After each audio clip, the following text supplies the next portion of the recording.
With the drinking and the bees and the blowing and the screaming and the shouting and the screaming, bitching in between it. Now one press their fingers and never thought of shouting out play nights. And the kicking and the biting and the silence and the... Live from the podcast rooms in Glasgow, it's all about the Gers with Ricki Neill, Derek Ferguson and Charlie Miller.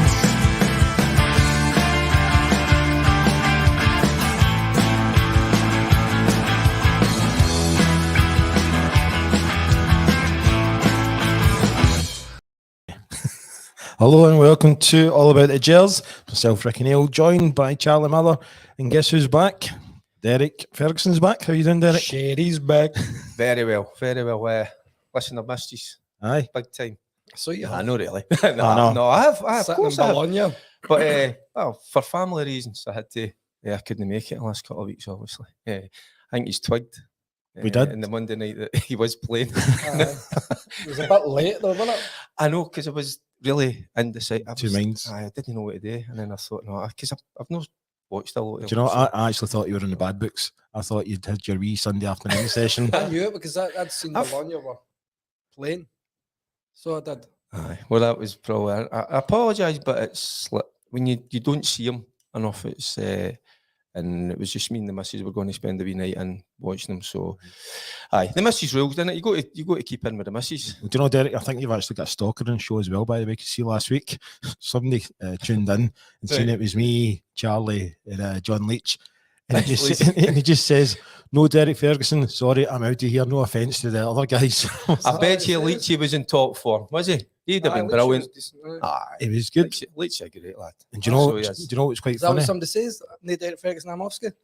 And he said, no offence to Charlie or Ricky, but I'm off. You're winding me up. No, man. seriously. Just trying to make me feel better. It's probably him. It's probably Probably my missus. Probably him. No, but do you know what's funny? John Leach was at the game with him on Wednesday. Aye. And he loved it. He loved being on the podcast. You know, he's wanting to come back on again. But do you know Get him on then. But listen to this. Do you know somebody actually phoned his work? Get me sponsor us again. Yes, sponsors. But somebody phoned his work and complained about his language last week. He's peace. You know, come on. But they don't realise that it was him that He owns a company. owns the company. So, Aye.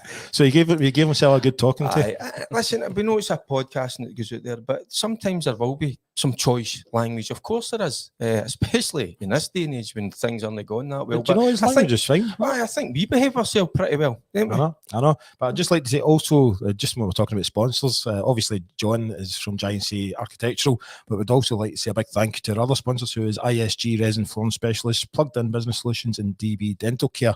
And you can get them all on our social media. You can get their website links. But if it wasn't for them, there wouldn't have been this podcast. So thank you very much, guys. Do you know what I was thinking? I think, see, in about Christmas time when we're on the break, I think we should have a wee sponsors night out. What do you think? By the way, what a great shout. Aye. So as I get the guys together and whereabouts in Glasgow. Aye, Glasgow Glasgow City a good one. Aye. Do you think, Charlie? She'll try and get you in Lounge 72, won't he? We can start off there. We can start there. Aye. And make our way. end up into tune, but no, that sounds good. Anyway, before we go into football, thoughts and we need to talk about football. I'm afraid we do, but later on. But our thoughts were Jimmy Bell's family. It would have been his 70th birthday today, and do you know? I think he's somebody that we're missing for Rangers, Charlie, aren't we? Oh, we're definitely missing the Scottish character in there. He's been here for 35 years or whatever. You know what I mean? So he's a big miss, wee man, and he just tells it what he is, you know what I mean? He says what he thinks, and that's it. He was a great man, and I loved him to bits, even though he was a moody git at times. Aye. No, but he was a great man. That was just his persona. But he was a great lad, and some of the things he used to go up to was brilliant. See, because Jimmy was a fit wee man, and he was strong as in, because you used to do the weights in Ibrox. I mean, Derek, tell me And he used to turn the lights off and go, right, who's fighting? Seriously, turn the lights off in the boot room. And everybody's getting punched all the place, and the wee man's like, see dafties, see you later. He'd pick me and Charlie up and just like dumbbells. Aye. Just He was a strong wee man. It's funny you said that, because my missus asked that question about Jimmy, because obviously he's passing, no having that influence in the dressing room. Because I tell you what, sometimes you need honest people. And Jimmy, see if you didn't have a good game, you know, yourself, Charlie, he would just tell you. You know, he wouldn't kind of try and, kind of go a different way about it, you know, just to keep in with you. If you were rubbish, you were rubbish. But if you, vice versa, if you were good, 100%. he would tell you were really good. The thing is, we've missed the Scottish guy there. We've missed somebody being in there. I thought Giovanni would have definitely brought somebody Scottish in. I really did. He's missing a trick then. Just as well, he's not, because of how bad we're playing. And that'd be another package try to give somebody if we were sacking them, wouldn't it? Aye. Would you see when Jimmy Bell was saying that to you? Would you just take it? Aye. Would you just take the criticism off just him? batter you. But it's a kind of, you probably know yourself anyway. When either you've had a good game or a bad game. But sometimes it's quite refreshing, you know, that somebody that isn't, although we talk about a Rangers family, but if that was my dad just tells us it right away, you know. But Jimmy was like that. He would just say, no, just tell you. Aye. You were murder there. But he was a great wee guy. I loved him a bits. And it was a sad passing. It really was. It was very hurt a lot, because I grew up with Jimmy as an apprentice as well. So did Derek. You know what I mean? We grew up with him as apprentices, cleaning the boots and washing the kit and all that. So we got to know him really well, and we got to know his good points. I loved a wee bar of chocolate, Jimmy.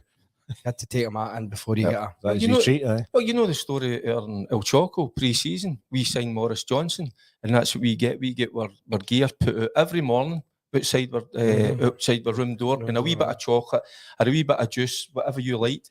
And strange to say it, but I'll tell it. But there was no kit put out for Maurice Johnson. There was no juice or chocolate put out for Maurice Johnson. He had to go down into the depths of the hotel to find his training gear, you know, in the laundry room. It wasn't laid out for him. No. That's the way wee Jimmy was. It was class by But he put his seat in Choco for the dinner. He put his seat in his cell. What did he? Aye, so he made a seat for Mo Johnson in his cell of being in a record. That's just the welcome you need, innit? Wee Mo Johnson comes to Rangers, everything that's going on round about it, you know, all hell's breaking loose. And then that was the first morning. Morris is expecting, he's going, where's my kit? And I think you asked Jimmy, he says, yeah, down to the laundry and get it yourself. Brilliant. Do you know, I'm going to actually answer this question first, because I put a tweet last night, right? And I probably should have done it, but I heard a few people were saying that they thought Gio was accepted the package and he was away. So I said, I don't know if it's rumour, but I put it on Twitter. So there's Alex Kelly just saying, has Rangers had that press conference yet, Ricky? So where are you getting these rumours for? Don't listen to Ricky, guys, honestly. It's useless, but That's Leachy again, innit? See a lot of the people in Brisbane. Aye, do you see that as well? John, in fact, I've met John McKinnon before, watching live from Brisbane, Australia. Give us a shout, Brisbane Rangers Supporters You Club. sent me a Guys, text. all right, I was thinking, obviously Gold Coast. I didn't get up to there, but cheers for invite anyway. Remember the text she sent us and says that we're all early. Russia? Aye, I know. Putin? I know. No flavour of the month, is it? I was telling the guys, like a podcast, Richie's, so many different countries, but it was unreal. I sent the guys a list. There was Russia. I thought you were at the wind-up. No, and there's one guy in Brazil. So if you're one of those guys in the One strange guy in countries, one guy in Brazil. That might be my wee mate, Bueno. Bueno, right. Bueno Hernandez. I suppose we'll move on to football then, right? No, Just keep on talking about what countries we want to visit. I know. I actually seen that Orsa have announced that they're going to be holding it in, I think it's Bangkok, and it's going to be next July. That'd be nice, wouldn't it? that would be. Well, I've got my tickets. Obviously. Already sorted, is it? I'm ready to go.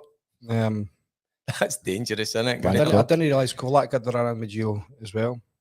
Well, according to reports your last source? week, no, not my source. No, it was in the paper last week as well. But tensions between the players are starting to show. Last week it was reported that Cholak had a run in with Gio after the game, but then this week it was Kamara, and also you seen our captain Tavernier giving him a kind of, he was getting orders off Gio, and Tav was just shouting back at him. It didn't look good. What's happening, Charlie? Do you think he is starting to lose the dressing room? I think he's lost it, brought things in if this is what's happening.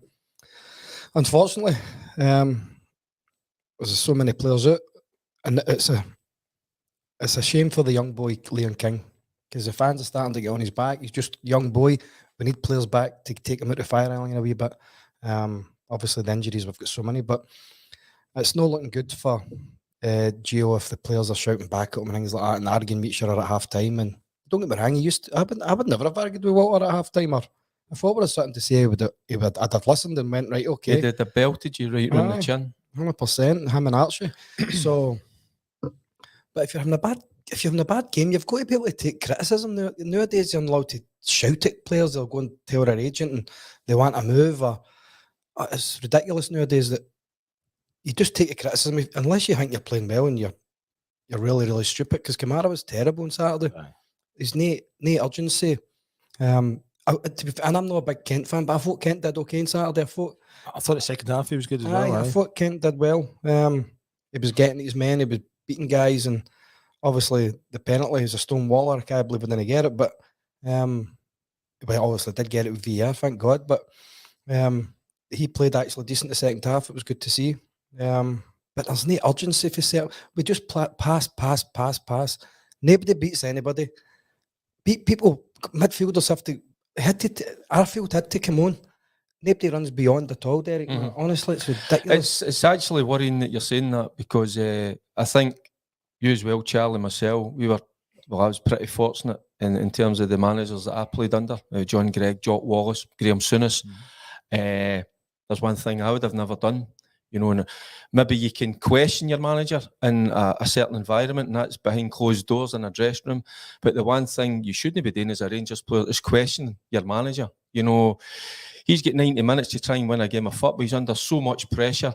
So that's the last thing you need, is to see a little bit of dissent for your own players. But again, you go back and you look at Gio. Is he get that presence about him? I watched the game on Saturday. I was actually astounded with the press conference after it. He looked to me a guy that was nervous, that a guy that obviously knows his job's under threat, but he didn't give the answers that I was looking for. And you've got to have a strong personality to be a Rangers manager, whether you're under pressure or whether everything's going well.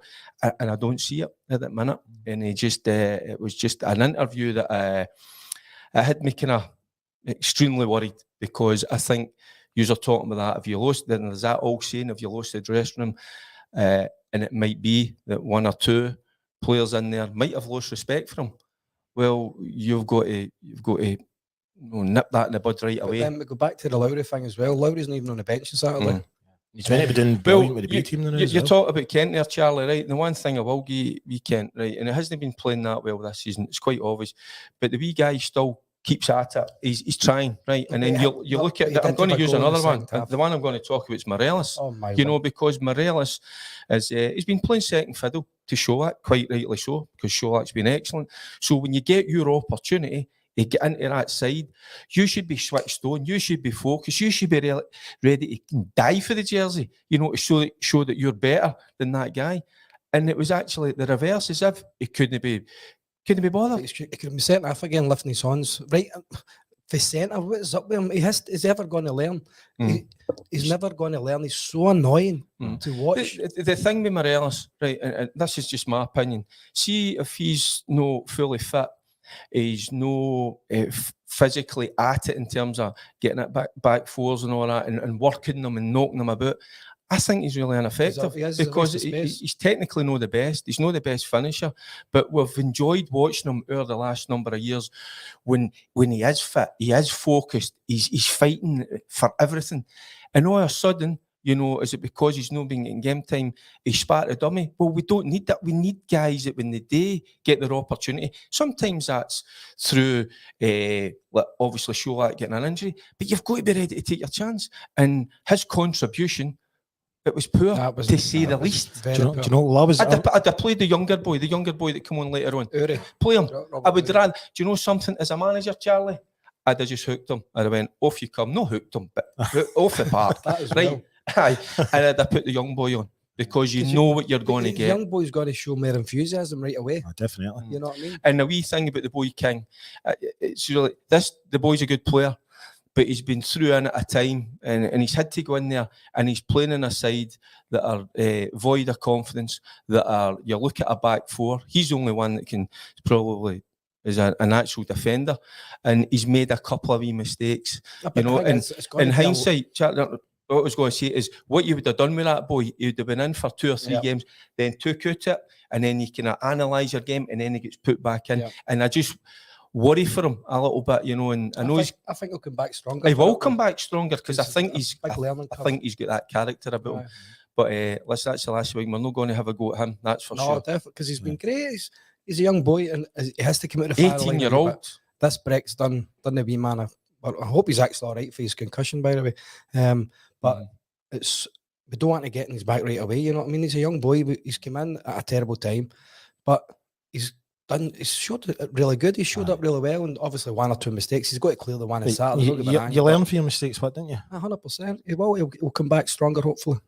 Do you know, I was actually going to talk about this later on, but this is a good point by Stephen Park. And see, like last week, I always listen back to the podcast after I've edited kind of thing. And see the amount of times the word predictable was in last week's show. And it was the exact same.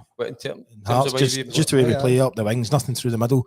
But and this is what I think's right. Stephen Park is saying online, Derek, you and Charlie both took players on from midfield. Why don't we have anyone capable in midfield of doing that? I think I don't understand why they're not. It's as if they're just all robots and if they're all the same type of players. You've got to have something about yourself. What didn't tell me not to beat players and tell me not when to pass and when not to pass? Or you just play the game the way it is.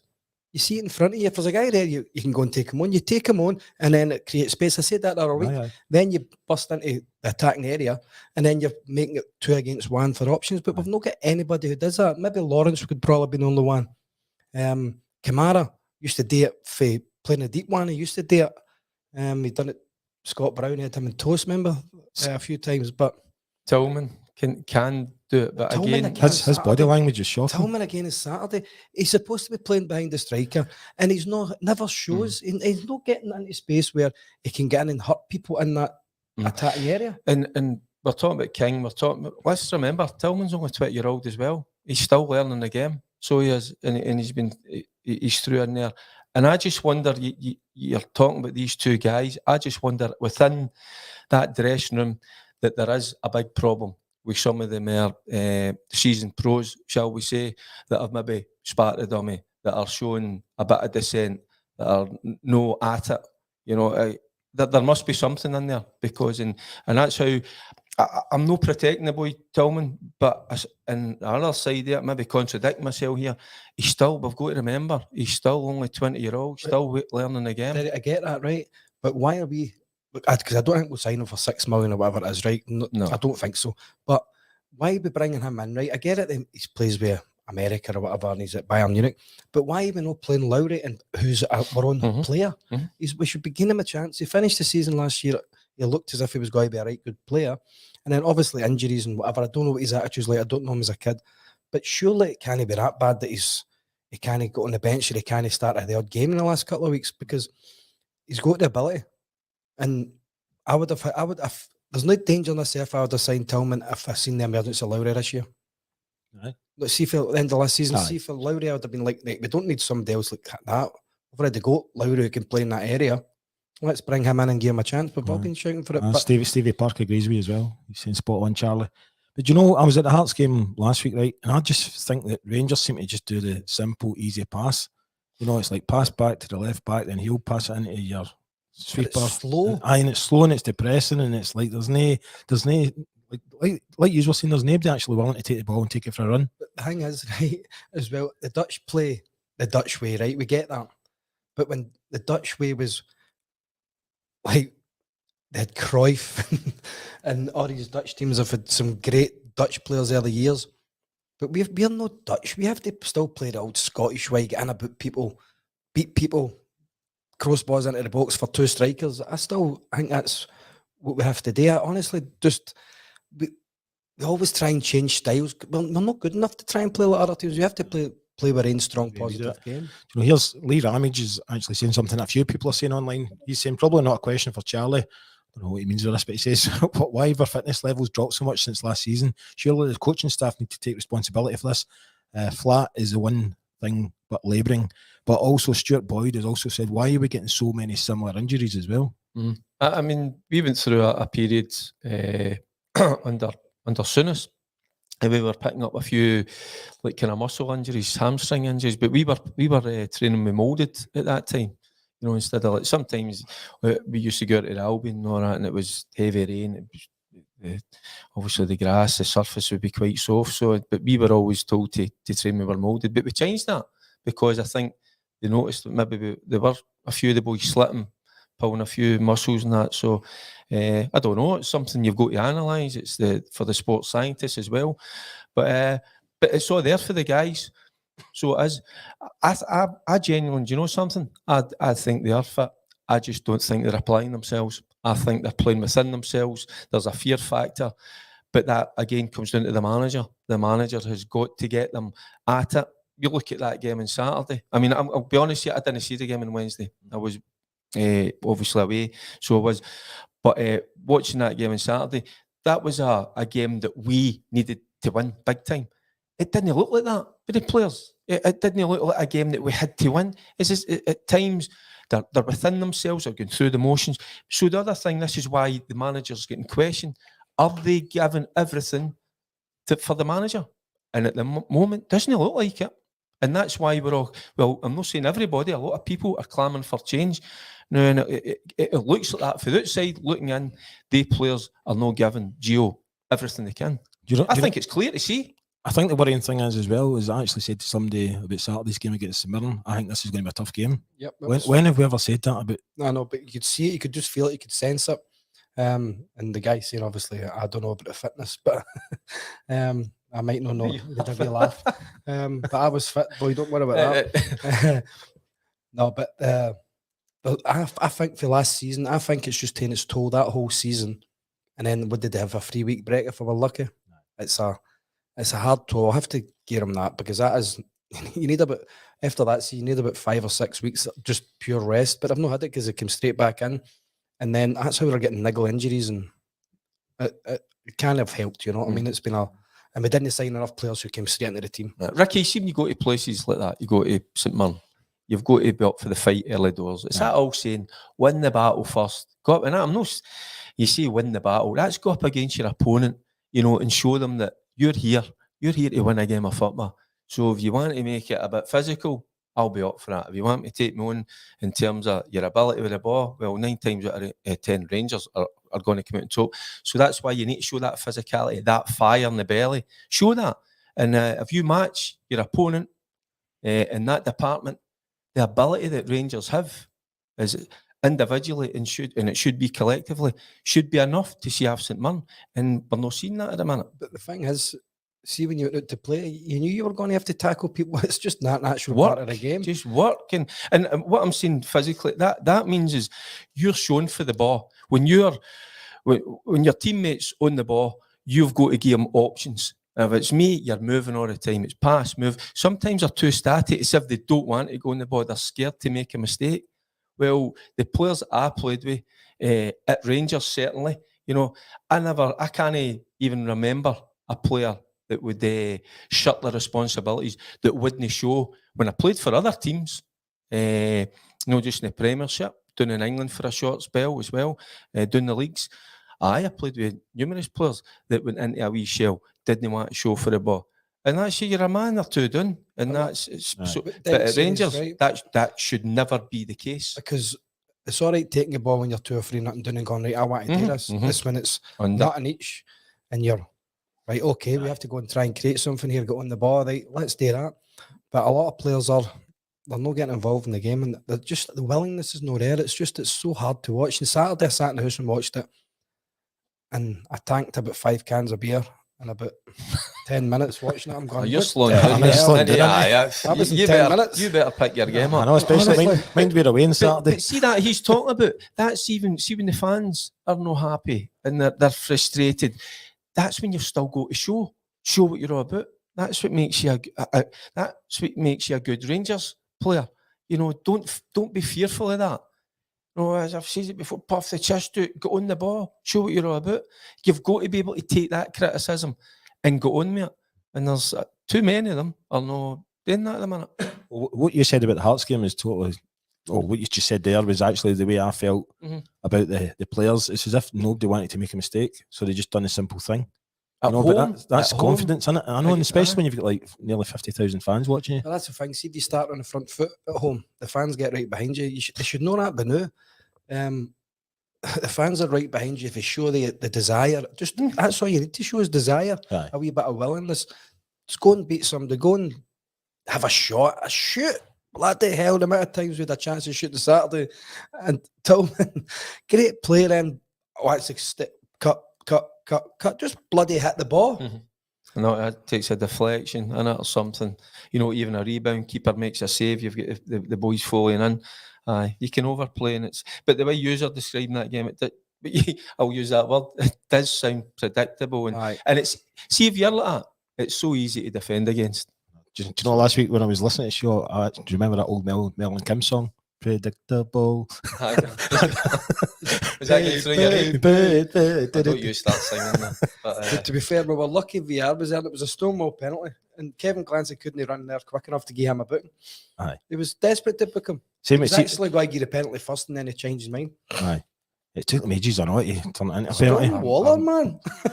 I'm not a fan of that, to be honest with you now. Nah. It's a Stonewall penalty. I just hate the way it breaks the rhythm out of the game. You're standing there for 2-3 minutes. The handball one, we even go there. And I know there's the other side of the city are moaning about a certain decision on it, but the Premier games that I've watched this season, there's no rhythm. I've been at quite a number of Championship games, and they're actually a good watch because VAR's no there. The referees are getting some of them wrong. So the one with Aki's, which it was a Friday night game against Ayr United. It was how the linesman missed that. But there's a flow to the games, and I hate that when you see the Premiership games that there's that kind of that break, and and it's 2-3 minutes no knowing what's happening. See, that's that as well. How was there only 9 minutes extra time playing? There should have been, because I'm sure King was doing for about 8, 7 or 8, and then the VAR taking about 5 minutes. Honestly, who's in charge of the times at the ref? Or is it the fourth official? Count the referee. Still get the fourth official. The referee and the fourth official day at the same time. Sure. The other ref, by the way, was beaten last Wednesday. He was shocking. I don't know if you thought of that, Charlie, but he was shocking last Wednesday. I watched it through my fingers. Right, I'm going to move on, and I don't really want to talk about this because obviously Gio is still our manager at the moment. Do you think if we have to replace Gio and a new manager comes in, do you think he can turn around the group of players that we've got now, or do you think we need to bring in more talent? We have to get rid of 10.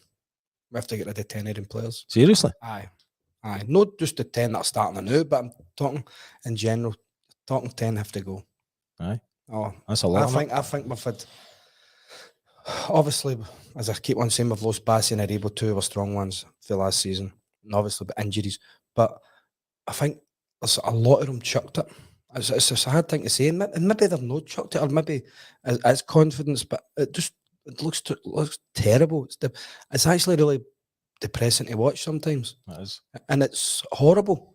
And Giovanni, they're not playing for Giovanni. It's simple as that. It's simple.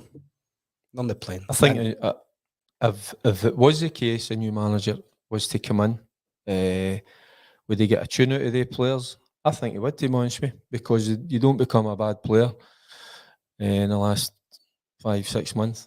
I mean, look back to last season.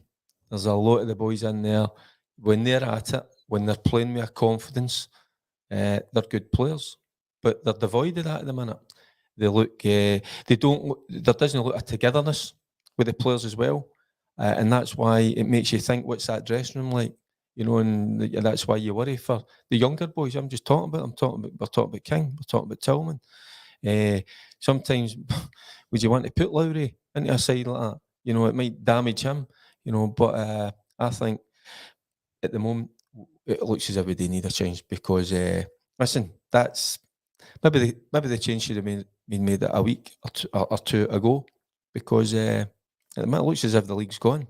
Well, at least if a manager comes in, new ideas, new philosophy, freshness, gets them playing.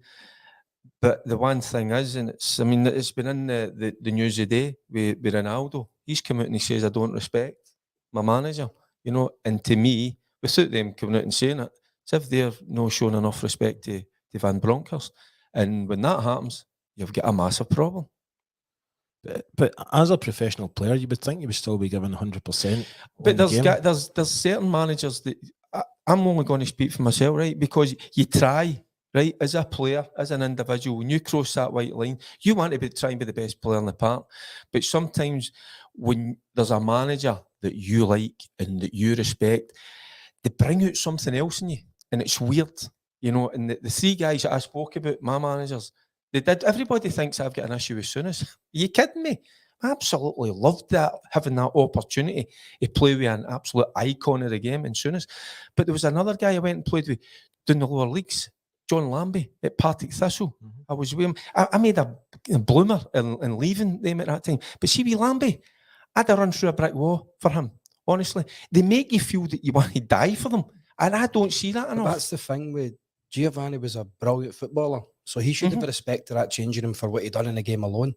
You know what I mean? He's won Champions Leagues, played in World Cup finals, quality football player. Played with Barca, played with Arsenal, so played with Hollanders.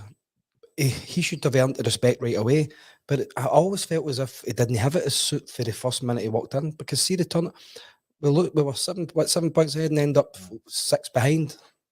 That's 6 behind, nice. That doesn't just go like that, because even under Gerrard, we needed to change at the time. Everybody thought it did, because we went a bit stale, and then we thought a wee bit of fresh face would come in and change it, and it's never really done it. The European games saved Giovanni for last season. I really think so. What was he like in the dressing room when you played? Giovanni was a quiet boy. He was Dutch. He had a bit of arrogance about him, don't get me wrong, and they always thought they were better in the world. But he was a good lad. He wasn't a bad person, and he was technically what a great football player he was.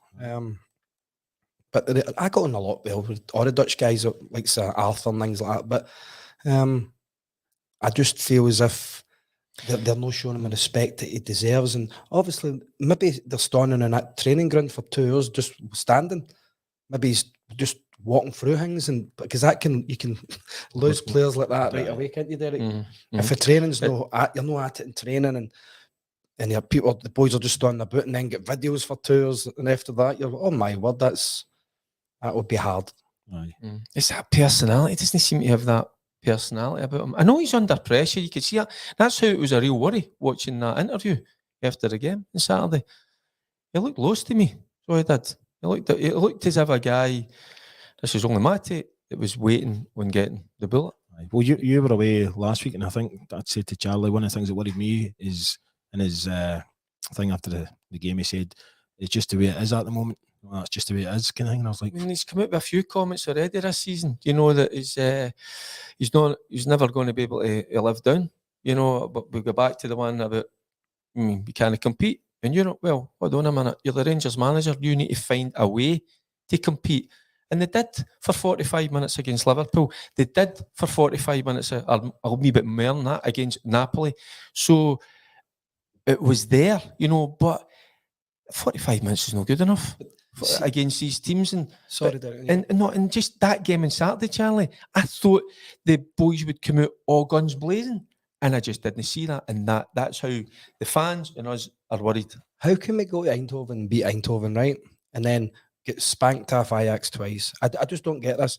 And then Eindhoven can go and beat Ajax in Amsterdam. What's different? What's changed for them? Aye.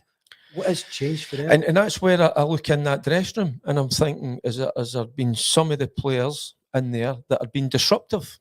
You know, and Charlie, you've been in plenty of dressing rooms yourself. I've been in dressing rooms where you're fighting with your teammate because they're trying to disrupt certain things because it's not going their way, because they're not on the team, they're on the bench, and they try and disrupt that. And that's where you've got to be clear. Not just the manager, the coaches, whoever are in there, are sometimes experienced players.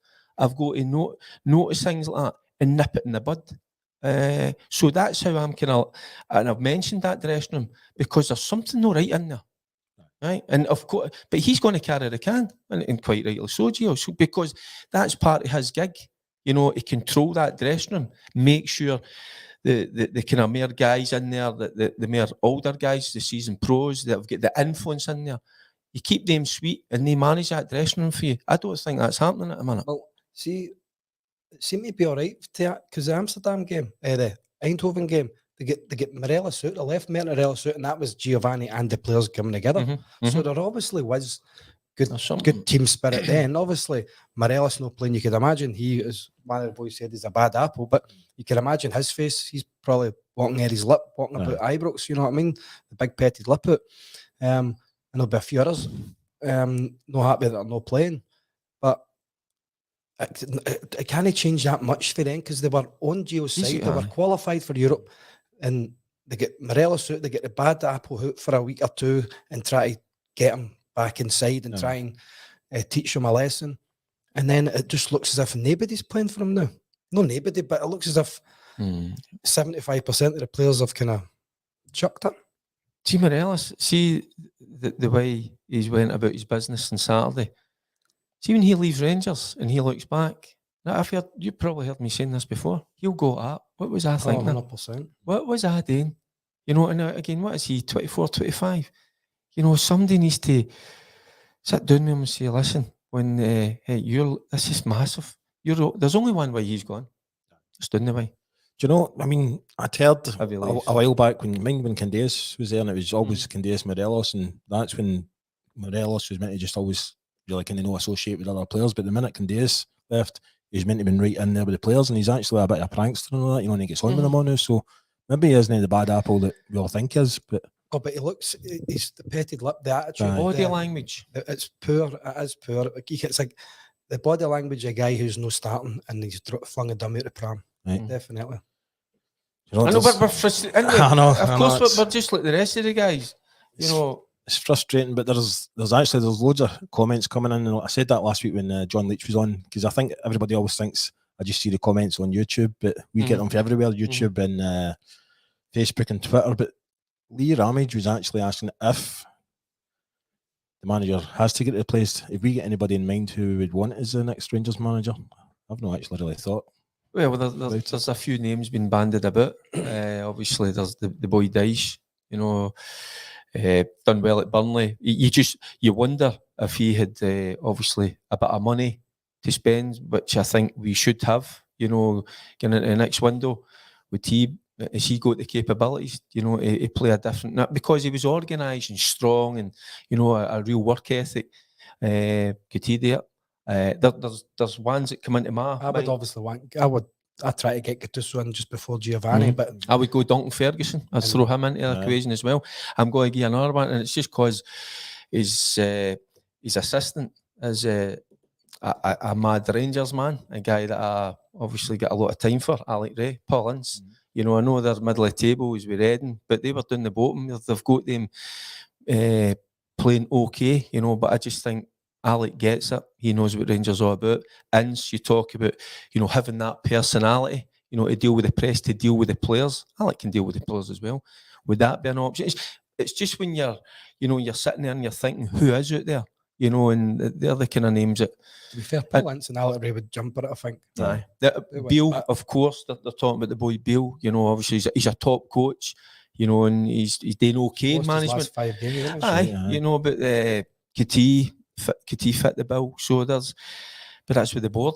You know, if it is going to be, you know, happen, if it is going to happen that Gio leaves, you know, they've got a big decision. They need to get it right. Well, Kevin Thompson's name's getting kicked about. Do you think it's just too early for him yet? Well, Kevin done really well. You know, I was surprised that he left Kelty. And I think Kevin, you know, I thought there would have been a few other jobs that might have came his way. I think he interviewed for them. But I think, I'm not so sure. I think it'd be a wee bit too big for him. I think too soon for him. Aye. Too big a job. I don't, you know, again, is there a kind of more older, experienced guy that... But if Gio goes, I think Wilson has to go. Aye. If Gio goes, Wilson has to go. And that's how I said earlier, it's a collective. Everybody's got to share a bit of the blame, isn't it? Everybody's pointing the finger at Van Bronckhorst at the minute, and the players have got to take the blame as well, and his coaching staff that he's brought there, and the recruitment. I would prefer we just go back to the manager and the scouts, like doing picking the players. The manager picks the players. The manager's got to pick the players. I said it for day one. I've never liked the idea of sporting director. You see how many managers get sacked because of it? The sporting director's never been a manager in his life. Anybody can do that job. I'll go and just give a manager that, and then the manager doesn't want him. It might not be good, and he's going to have to coach him. You can't. Some players are uncoachable. Or I don't like every player you like, Ricky. You don't like every player I like. Derek's the same. We've all got different opinions, but you have to live by the sword of your own players and die by the sword of that. I think that's what Gio's been hard done by. I really do, Aye. because I'm sure there would have probably been 1 or 2 Dutch guys, or maybe 3 Dutch guys or whatever. But You've got me thinking now, Gattuso. I never even thought about it. That was one he's that never. Valencia manager, isn't he? Aye, that's I wasn't thinking about. He's in Valencia. You know, aye. Now So- there's a guy that's passion, Passion, aye. passionate by the way. Aye, and that's again, is that a wee thing that we're missing that we're used to seeing? 100%. Our managers showing a bit of passion. Maybe does Gio? He doesn't show enough of that. You know, it's. Do you want to know what it is? Right, cut to the chase. It's as if it doesn't matter. Doesn't mean that much. It's like, well, that's not what the fans want to see. It's not what we want to hear. That's, Do you know, the fans have, Rangers fans have always been loyal, even through the past 10, 12 years. But as well as being loyal, and quite rightly so, they're very vocal because they want the best. They And funded the club for the last 12 years. Aye. And that's their right And to the last vent 50 their years. anger as well, their disapproval if things are not going well. Well, that's what I was going to say. The AGM is on the 6th of December, and it could be very hostile if nothing is done before then. But David Morrison is also saying, do you trust this board to bring in the right manager to bring youth through it and spend big money? Well, that's what I'm saying. It's a bit. I don't really know the board, to be honest with you. So I don't know, like Douglas Parter and like that. But is Ross Wilson the right man for bringing in the players? I would probably rather leave it down to Giovanni to bring the players in.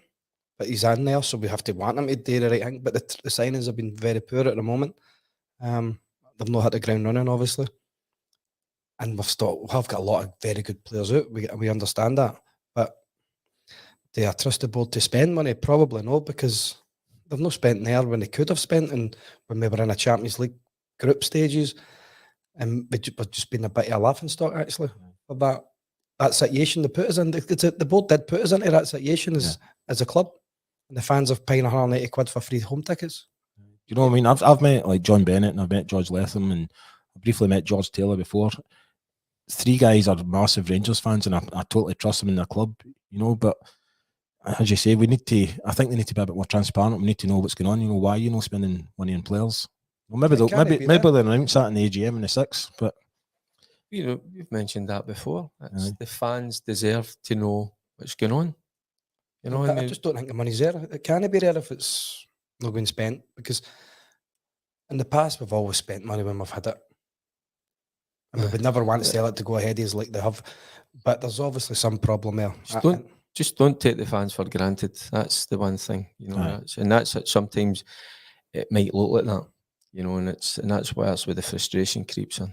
So here's me worried that we weren't going to have much to talk about tonight. That was another good podcast. We're nearly done already. Finished, are we? No, we've got another few minutes, but I'm actually going to just talk about. We're down in Corby. Can't wait, by the way. This Saturday, but it turns out big James Crawford, that he was one of the guys organising it. He's actually ended up in a hospital, or just out of hospital, but hopefully he's still going to be here on Saturday.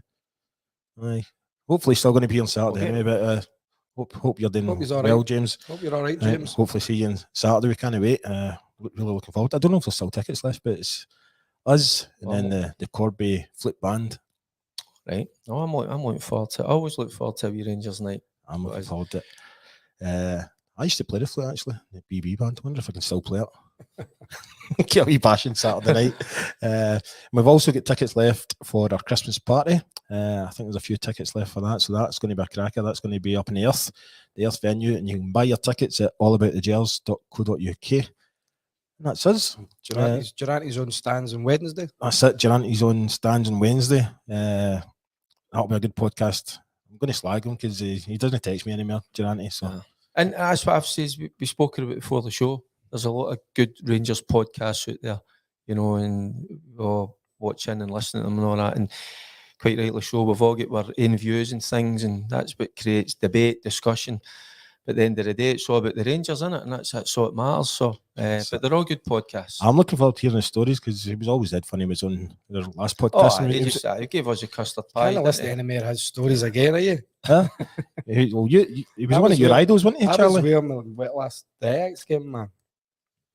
Some boy. Yes, some boy. Still looking well right now. He's looking good. In fact, I seen that his wife Angela in it. She's been doing all that kind of fancy stuff for his face and all that, and it showed a before and after picture. Volley fella. I don't know what it is, but his skin's looking very good. Aye. He's looking good. My friend's got some size of ears. Had to get it injured on it. Yeah, I know. Hope you are. I hope to see you My Wednesday. belly will be getting it on Wednesday, won't it? Aye, big time. I know. Anyway, that's Cheers, us guys. at the end of the show already. But thanks again to all our sponsors: ISG Resin Flooring Specialists, Plugged In Business Solutions, DB Dental Care, and Giant Architectural. And we'll be back again. In fact, no, we're not. We're not back until the 12th. The 12th of December because of the World Cup. Unless something interesting happens in between that time, we'll maybe jump on. But that's a good shout. Aye. It If should. things change. If things change, then we'll maybe do a wee surprise podcast, but we'll let you all know. But thanks again, and we'll see you on the 12th of December. Cheers, everyone.